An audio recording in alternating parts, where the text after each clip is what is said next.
Picture this. You're standing in the opulent throne room of a Spanish palace in the year 1700, watching as the most powerful empire on earth crumbles before your eyes. The man seated on the golden throne can barely hold his oversized head upright. His jaw juts out so severely that he cannot chew food properly or speak clearly. His tongue is so enlarged it fills his mouth, making every word a struggle. This is Charles II of Spain, ruler of an empire that spans 4 continents, and he is dying without an heir because centuries of his family's most closely guarded secret has finally destroyed them from within. What you're witnessing isn't just the death of a king. It's the spectacular collapse of a dynasty that once controlled more territory than any empire in human history. And the weapon that brought down this unstoppable force wasn't war, plague, or revolution. It was something far more insidious, something that royal families across the ancient world practiced with religious devotion while hiding its horrific consequences from their subjects.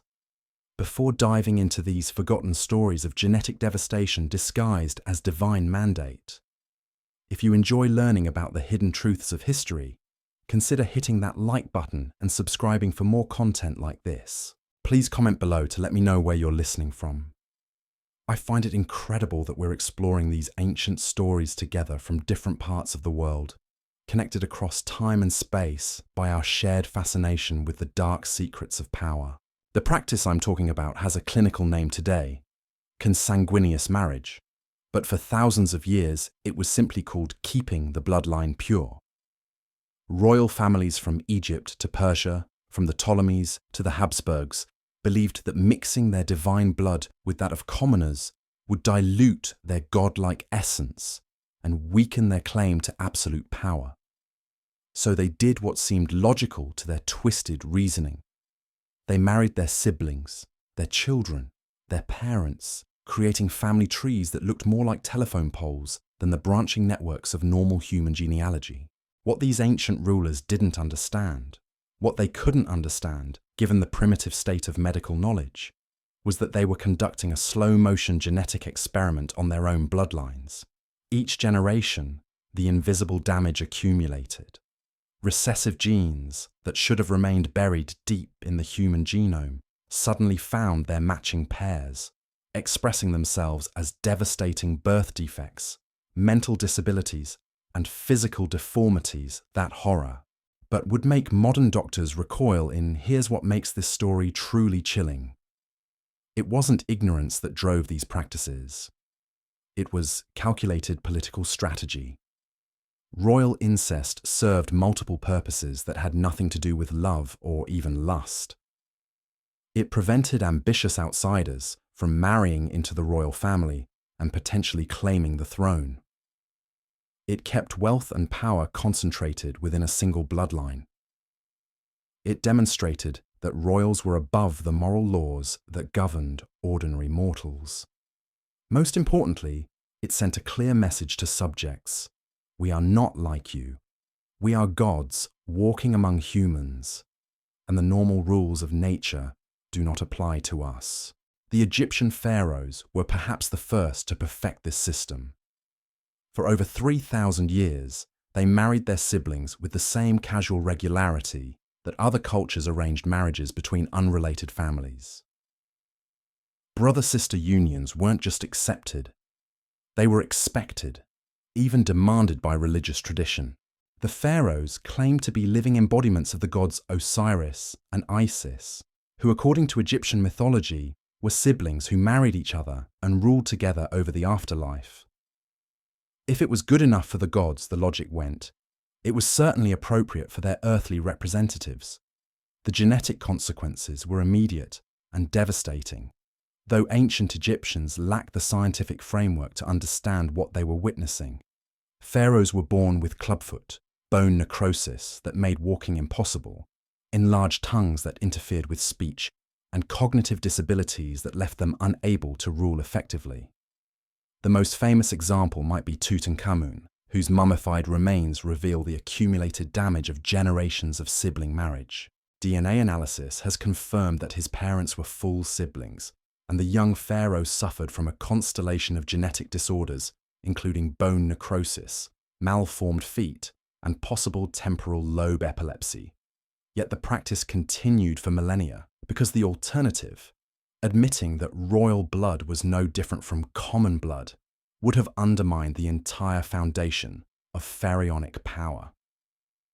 Better to rule as a disabled god than to acknowledge shared humanity with one's subjects. The Ptolemaic dynasty, which ruled Egypt for nearly 3 centuries after Alexander the Great's conquest, took royal incest to even greater extremes. These Greek rulers, who viewed native Egyptians with contempt and refused to even learn their language, saw intermarriage with locals as a form of contamination that would pollute their Macedonian heritage. So they turned inward with a vengeance, creating a closed loop of genetic material that recycled the same DNA for generation after generation. The most famous Ptolemaic ruler, Cleopatra VII, was married to not one, but 2 of her brothers during her reign. This wasn't unusual. It was standard operating procedure for her family. Out of the 15 Ptolemaic marriages that produced heirs, 10 or 11 were between full siblings. The family tree reads like a genetic horror story. Parents who were also siblings producing children who would grow up to marry their own siblings, who would in turn produce the next generation of brother-sister couples. The physical effects were unmistakable to anyone who bothered to look. Contemporary sculptures and coins reveal Ptolemaic rulers with bulging eyes, swollen necks, and obesity so extreme it interfered with their ability to move. These weren't artistic choices. They were faithful representations of people whose bodies had been warped by generations of genetic concentration. Yet the dynasty maintained its grip on power for centuries, because the political benefits of incest outweighed its biological costs, at least in the short term. But it was the Persian Sassanid Empire that elevated royal incest from political strategy to religious obligation. The Zoroastrian faith that dominated Persia didn't just tolerate marriages between close relatives. It actively encouraged them through a practice called pseudoda, which translates roughly as self-marriage or marriage within the family.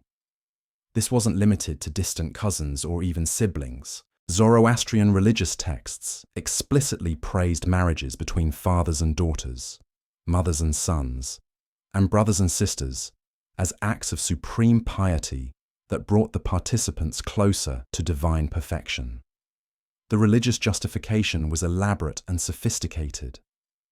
According to Zoroastrian theology, the material world was locked in eternal struggle between forces of light and darkness, good and evil, purity and contamination. Marriage outside the family introduced foreign elements that could corrupt the sacred bloodline and weaken its connection to the divine light.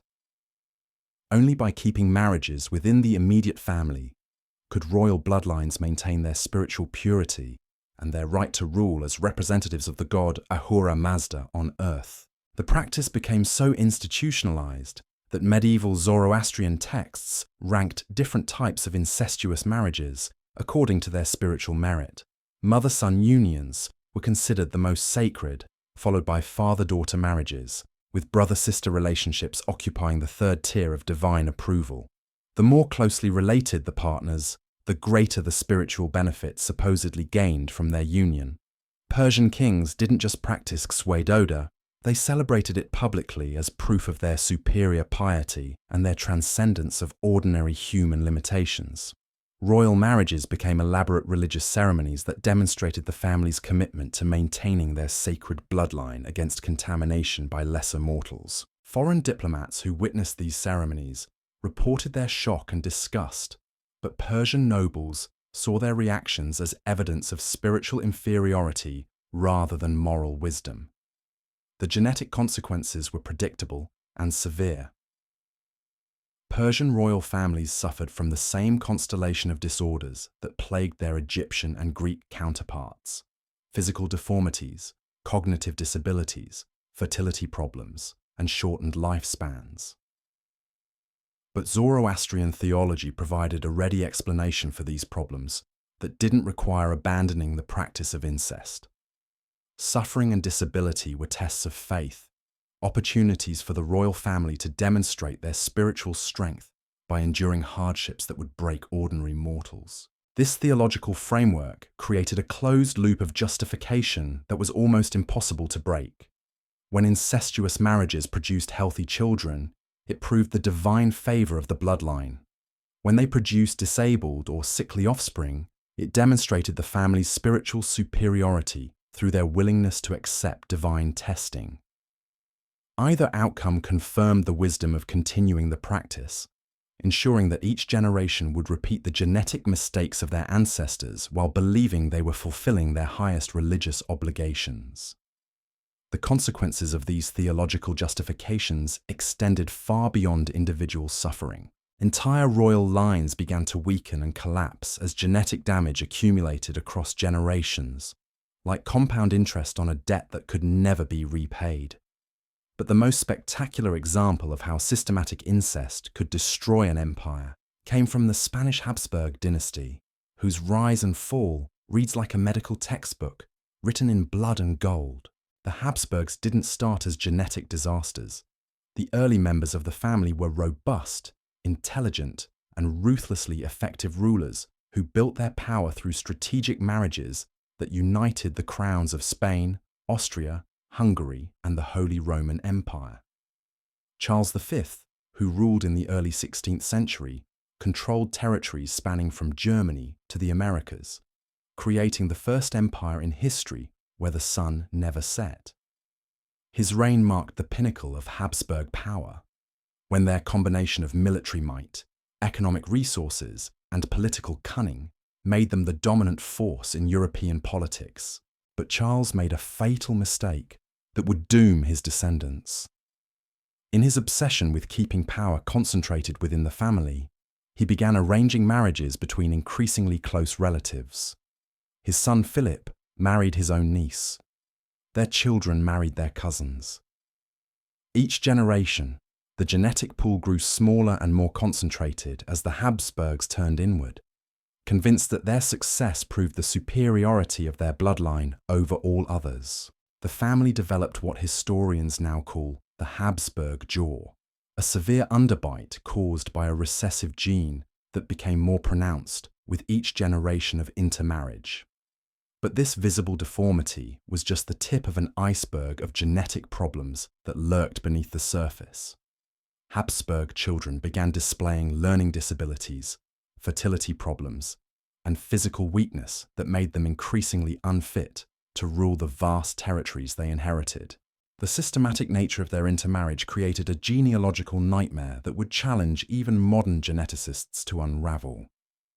Over 11 marriages spanning 2 centuries, the Spanish Habsburgs created family relationships so complex that individuals could be simultaneously cousin, uncle, nephew, and brother-in-law to the same person.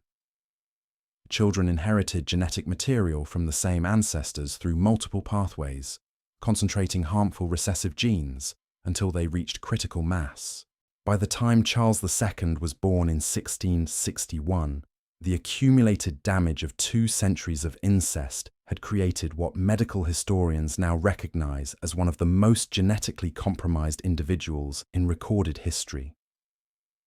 His coefficient of inbreeding, a measure of how closely related his parents were, exceeded that of a child whose parents were full siblings. This wasn't an accident or an unfortunate coincidence. It was the inevitable result of a systematic policy that treated human genetics like a financial portfolio that needed to be kept within the family at all costs. Charles couldn't speak until age 4 because his enlarged tongue and malformed jaw made vocalization nearly impossible. He couldn't walk until age 8 due to a combination of bone disorders and muscle weakness that left his legs unable to support his weight. His digestive system was so compromised that he could only consume liquids and soft foods, leaving him chronically malnourished despite having access to the finest cuisine in Europe. His cognitive development was so severely impaired that court officials had to make decisions for him well into his 20s. But perhaps most tragically for the dynasty, Charles was completely sterile. Despite 2 marriages and desperate attempts by court physicians to address his fertility problems, he produced no heirs. The genetic damage that had accumulated over generations had finally reached its logical conclusion, a royal bloodline so pure that it could no longer reproduce itself. The political consequences were immediate and catastrophic. When Charles died in 1700 at age 38, the Spanish throne passed to the French House of Bourbon, triggering the War of Spanish Succession that would reshape European politics for the next century. The empire that had once controlled 4 continents fragmented as competing powers carved up Habsburg territories among themselves. In a single generation, 200 years of careful dynastic planning collapsed because the royal family had bred itself into extinction. Other European royal families watched the Habsburg collapse with a mixture of horror and recognition. They too had been practicing various forms of strategic incest, though perhaps not quite as systematically as their Spanish cousins. The British royal family had been marrying first cousins for generations.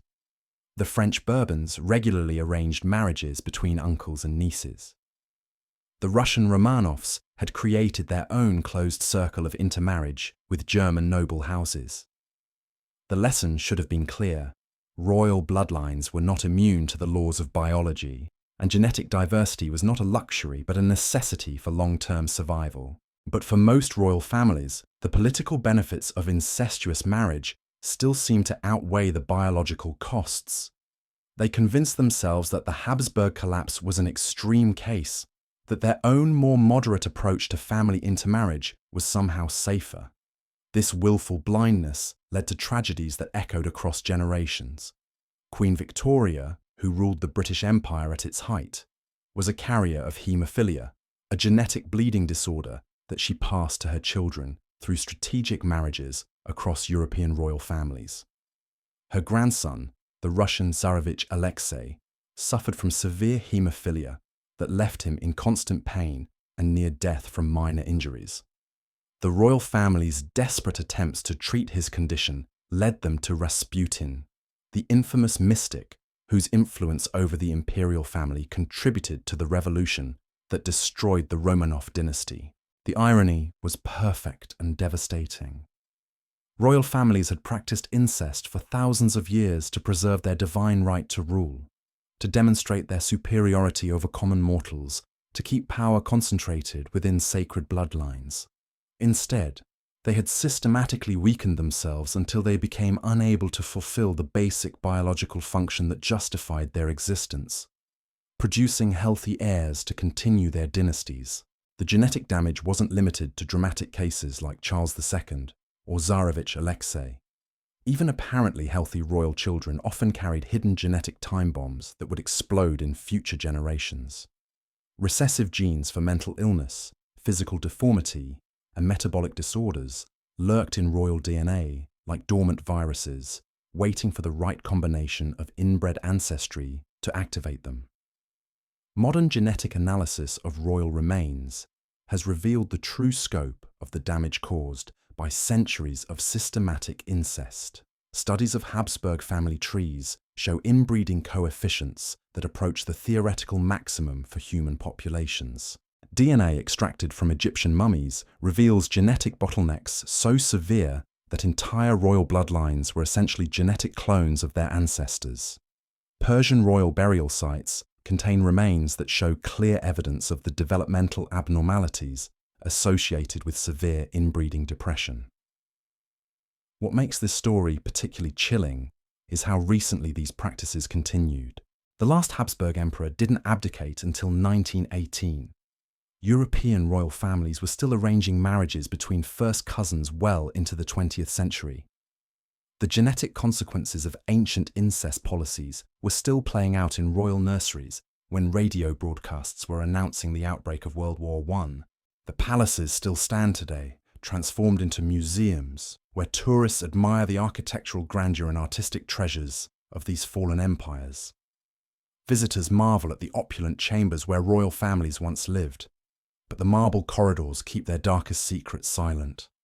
The guided tours speak of political intrigue and military conquests, of cultural achievements and technological innovations, but they rarely mention the systematic genetic destruction that ultimately brought these mighty dynasties to their knees. Walking through these halls now, knowing what we know about the price of power, the beautiful tapestries and golden throne rooms take on a different meaning.